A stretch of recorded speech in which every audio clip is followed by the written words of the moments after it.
जिले की सबसे बड़ी अधिकारी डीएम नेहा शर्मा एक सुबह सादे कपड़ों में बिना किसी सरकारी रौब के सब्जी खरीदने बाजार पहुंची। उनके चेहरे पर सादगी थी, चाल में आत्मविश्वास, लेकिन किसी को अंदाजा तक नहीं था कि ये महिला इस जिले की डीएम है। नेहा सीधा एक ठेले के पास जाकर रुकी, जहां एक करीब 30 साल की सब्जी वाली औरत सब्जियां बेच रही थी। नेहा ने मुस्कुराकर उससे सब्जियों के दाम पूछे ही थे कि तभी एक छोटा बच्चा दौड़ता हुआ आया और उस औरत से लिपटकर बोला, मम्मी मुझे स्कूल छोड़ दो ना, लेट हो रहा है, नहीं तो टीचर डांटेंगे। सब्जी वाली बोली, बेटा थोड़ी देर रुक जा, मैं पहले इनको सब्जी दे दूं, फिर तुझे छोड़ने चलेंगे। बच्चा जिद करता रहा, नहीं मम्मी अभी चलो ना प्लीज, बहुत देर हो गई है। यह सब देखकर डीएम नेहा शर्मा का दिल पसीज गया। वो मुस्कुराकर बोली, आप बच्चे को स्कूल छोड़ आइए, मैं आपकी दुकान संभालती हूं। सब्जी वाली थोड़ी हिचकिचाई, पर नेहा के भरोसे भरे लहजे ने उसे हिम्मत दी। उसने कहा, ठीक है बहन, मैं जल्दी लौट आऊंगी। और फिर वो अपने बेटे को लेकर स्कूल की ओर निकल गई। इधर नेहा ठेले पर खड़ी थी, चारों ओर के माहौल को गौर से देख रही थी। तभी एक मोटरसाइकिल ठेले के पास आकर रुकी। उस पर बैठा इंस्पेक्टर आदित्य वर्मा था। उसने उतरते ही थोड़ा तंज में कहा, तू कब से यहां सब्जियां बेचने लगी? यहां तो एक औरत हुआ करती थी, वो कहां गई? नेहा कुछ कहती, उससे पहले ही वह सब्जी वाली औरत वापस लौट आई। इंस्पेक्टर को देखकर उसके चेहरे पर घबराहट छा गई। झुककर बोली, क्या चाहिए आपको इंस्पेक्टर साहब? जो मन हो ले लीजिए।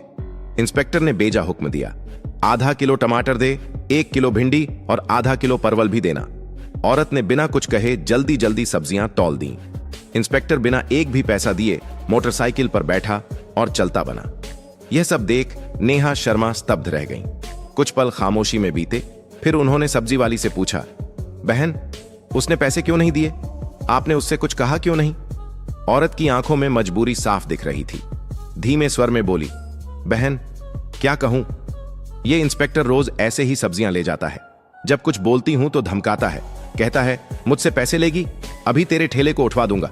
मुझे डर लगता है, अगर ठेला चला गया तो घर कैसे चलेगा, मेरे बच्चे क्या खाएंगे, इसलिए चुपचाप दे देती हूं। यह सुनकर डीएम नेहा शर्मा के चेहरे का रंग बदल गया। अंदर तक हिल गईं वो। उन्हें यकीन नहीं हो रहा था कि कानून के रक्षक खुद कानून का मजाक उड़ा रहे हैं। उन्होंने गंभीर स्वर में कहा, बहन अब ऐसा नहीं होगा, मैं अब आपके साथ हूं। इंसाफ दिलाना मेरा फर्ज है। आप एक काम कीजिए, मेरा नंबर लीजिए। कल जब आप ठेला लगाएंगी तो आप नहीं, मैं वहां रहूंगी।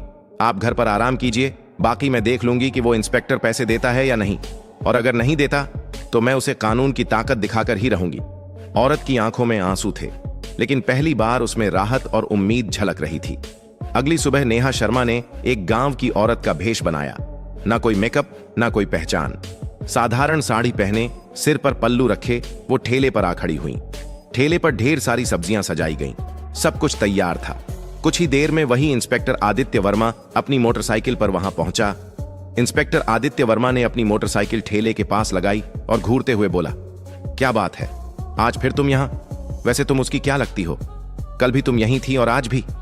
नेहा शर्मा, जो अब भी गांव की एक आम महिला के रूप में खड़ी थीं, धीरे से बोली, मैं उसकी बहन हूं, इसलिए आज उसकी जगह ठेला संभाल रही हूं।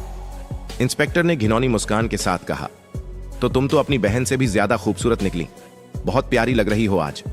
फिर आंखों से उसे ऊपर से नीचे तक देखता रहा और बेहूदे लहजे में बोला, वैसे छोड़ो ये सब, मुझे 1 किलो टमाटर चाहिए और साथ में थोड़ा धनिया और मिर्च भी दे देना। नेहा ने बिना कोई प्रतिक्रिया दिए सब्जियां तौली और चुपचाप उसके हाथ में दे दी। जैसे ही इंस्पेक्टर सब्जियां लेकर पलटने लगा और मोटरसाइकिल स्टार्ट की, नेहा ने सख्त आवाज में कहा, रुकिए, आपने अभी तक सब्जियों के पैसे नहीं दिए, सब्जियों के पैसे दीजिए, ऐसे नहीं चलेगा। इंस्पेक्टर झुंझलाकर बोला, कौन से पैसे? मैं तो रोज फ्री में लेता हूं, अपनी बहन से पूछ लेना, वो तो कुछ नहीं कहती, और तुम ज्यादा जुबान मत चलाओ मेरे सामने। वो फिर से जाने लगा। तभी नेहा ने तेजी से कहा, आप मेरी बहन से चाहे जैसे लेते हो, लेकिन मुझसे नहीं। सब्जियों के पैसे देने होंगे, हमें भी पैसे खर्च करके ही ये सब्जी लानी पड़ती है, और अगर हम एक दिन सब्जी न बेचें तो हमारे घर का चूल्हा नहीं जलता। आप जैसे लोग फ्री में सब्जी ले जाकर हमारे पेट पर लात मारते हैं। इतना सुनना था कि इंस्पेक्टर का घमंड भड़क उठा। उसने गुस्से में आकर एक जोरदार थप्पड़ नेहा के गाल पर जड़ दिया। नेहा लड़खड़ाई, लेकिन खुद को संभाल लिया। आंखों में आंसू थे, लेकिन आत्मसम्मान अब और चुप रहने को तैयार नहीं था। नेहा ने कांपती आवाज में कहा, आपने एक महिला पर हाथ उठाकर बहुत बड़ी गलती की है, इसका अंजाम भुगतना पड़ेगा आपको। इंस्पेक्टर और भड़क गया, गुस्से में चिल्लाया, तू मुझे सिखाएगी? तेरी इतनी औकात? अभी बताता हूं। फिर उसने नेहा के बाल खींच लिए। नेहा दर्द से कराह उठी, लेकिन बाल छुड़ाकर बोली, यह सब बहुत गलत हो रहा है। मैं तुम्हारे खिलाफ रिपोर्ट करवाऊंगी। तुम्हें सब्जियों के पैसे देने ही होंगे। लेकिन इंस्पेक्टर अपनी हैसियत के नशे में डूबा हुआ था।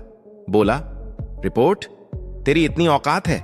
तू एक सब्जी बेचने वाली और मैं इस थाने का इंस्पेक्टर। मैं तुझे यहीं खड़े खड़े खरीद सकता हूं। ज्यादा जुबान चलाई तो उल्टा तुझे ही जेल में डाल दूंगा। इतना कहकर वो मोटरसाइकिल स्टार्ट कर वहां से चला गया। नेहा गुस्से से कांप रही थीं, लेकिन अब भी उन्होंने खुद को संयमित रखा। वो जानना चाहती थीं कि ये इंस्पेक्टर कितनी हद तक गिर सकता है।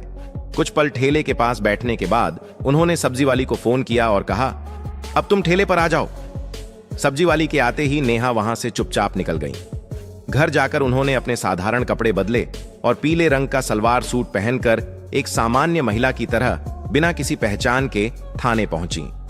थाने में पहुंचते ही उन्होंने देखा कि इंस्पेक्टर आदित्य वर्मा वहां मौजूद नहीं था। एक हवलदार डेस्क पर बैठा था। नेहा ने सीधा उससे पूछा, मुझे रिपोर्ट दर्ज करानी है। इंस्पेक्टर आदित्य वर्मा कहां हैं? और एसएचओ साहब से मिलना है। हवलदार ने जवाब दिया, इंस्पेक्टर साहब कुछ काम से घर गए हैं और एसएचओ साहब भी फील्ड विजिट पर बाहर गए हैं। आप चाहें तो कुछ देर बैठ जाइए। नेहा की आंखों में अब इंसाफ की आग थी और ये आग अब रुकने वाली नहीं थी। थाने में कुछ ही पल बीते थे कि अचानक दरवाजा खुला और भीतर एसएचओ रतिक राणा ने प्रवेश किया। भारी कदमों के साथ अंदर आते ही उसकी नजर पीले रंग का सलवार सूट पहने उस साधारण सी दिखने वाली लड़की पर पड़ी, जो और कोई नहीं बल्कि डीएम नेहा शर्मा थीं। रतिक राणा ने कड़क आवाज में पूछा, तुम कौन हो और यहां क्यों आई हो? नेहा ने शांत स्वर में कहा, मुझे रिपोर्ट दर्ज करवानी है। यह सुनकर रतिक राणा व्यंग्य में मुस्कुराया और बोला, रिपोर्ट करवानी है तो पहले कुछ खर्चा पानी लाया है? यहां रिपोर्ट दर्ज कराने के लिए 10 से 20 हजार लगते हैं। लाई हो तो निकालो फटाफट, फिर लिखवाता हूं तुम्हारी रिपोर्ट। यह सुनते ही नेहा शर्मा का चेहरा सख्त हो गया। उन्होंने गंभीर स्वर में कहा, किस बात का पैसा? रिपोर्ट दर्ज करवाने के लिए कोई शुल्क नहीं लगता। आप रिश्वत क्यों मांग रहे हैं? रतिक राणा हंसते हुए बोला, तुम्हें किसने कहा कि मुफ्त में रिपोर्ट होती है? यहां जो भी आता है अपनी मर्जी से पैसे देता है और अगर नहीं देगा तो उसकी रिपोर्ट नहीं लिखी जाएगी। अब तुम्हारी मर्जी है। नेहा ने गहरी सांस ली, फिर बोली, ठीक है, लीजिए 10,000 रुपए, अब रिपोर्ट लिखिए। पैसे लेते ही आर्तिक राणा ने पूछा, बताओ किसके खिलाफ रिपोर्ट है? नेहा ने गंभीर होकर कहा, इंस्पेक्टर आदित्य वर्मा के खिलाफ। उन्होंने एक सब्जी बेचने वाली औरत से बदतमीजी की। रोज उसके ठेले से बिना पैसे के सब्जियां उठाते हैं और जब मैंने विरोध किया तो मुझ पर हाथ उठाया। मैं इस पर सख्त कानूनी कार्रवाई चाहती हूं। रतिक राणा का चेहरा स्याह पड़ गया। घबराहट उसके चेहरे पर साफ दिख रही थी। उसने हकलाते हुए कहा, वो तो हमारे थाने के सीनियर इंस्पेक्टर हैं और वैसे भी अगर कोई फ्री में सामान दे दे तो इसमें क्या गलत है? हम पुलिस वाले हैं, थोड़ा बहुत चलता है। नेहा अब सब समझ चुकी थी। यह सिस्टम अंदर से सड़ चुका था। ये केवल वर्दी नहीं, गरीबों की मजबूरी का सौदा कर रहे थे। उन्होंने कुछ नहीं कहा, बस चुपचाप थाने से निकल गईं। लेकिन उनकी आंखों में अब एक आग जल चुकी थी। अगले दिन सुबह डीएम नेहा शर्मा वर्दी पहनकर गाड़ी से सीधे उसी थाने में पहुंची। साथ में उनके सरकारी गार्ड्स भी थे। थाने के गेट पर वर्दी में उन्हें देखकर सारा स्टाफ हक्का बक्का रह गया। अंदर घुसते ही इंस्पेक्टर आदित्य वर्मा और एसएचओ रतिक राणा दोनों मौजूद थे। दोनों के चेहरे पर हवाइयां उड़ गईं जब उन्होंने सामने उसी लड़की को देखा जिसे उन्होंने अपमानित किया था। लेकिन आज वो आम औरत नहीं थी, बल्कि जिले की डीएम थी।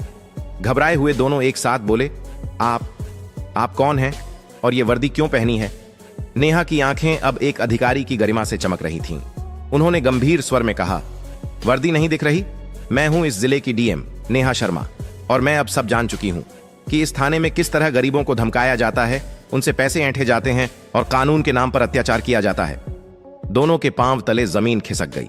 घबराहट में उनकी आवाज कांपने लगी। मैडम, ये क्या कह रही हैं आप? अगर आप वाकई डीएम हैं तो हमें कोई आईडी दिखाइए। नेहा ने बिना एक शब्द कहे अपने बैग से सरकारी पहचान पत्र निकाला और आर्तिक राणा के सामने रख दिया। आईडी देखकर रतिक राणा के हाथ कांपने लगे। उसके चेहरे से सारा रंग उड़ गया। तुरंत हाथ जोड़ते हुए नीचे झुक गया। माफ कर दीजिए मैडम, मुझे नहीं पता था कि आप डीएम मैडम हैं। मुझसे बहुत बड़ी गलती हो गई। पीछे खड़ा इंस्पेक्टर आदित्य वर्मा भी अब तक घबराया हुआ था। वह भी हाथ जोड़कर बोला, मैडम जी माफ कर दीजिए, जो हुआ गलती में हुआ, आगे से कभी नहीं होगा। दोनों अधिकारी अब शर्मिंदगी में सिर झुकाए खड़े थे।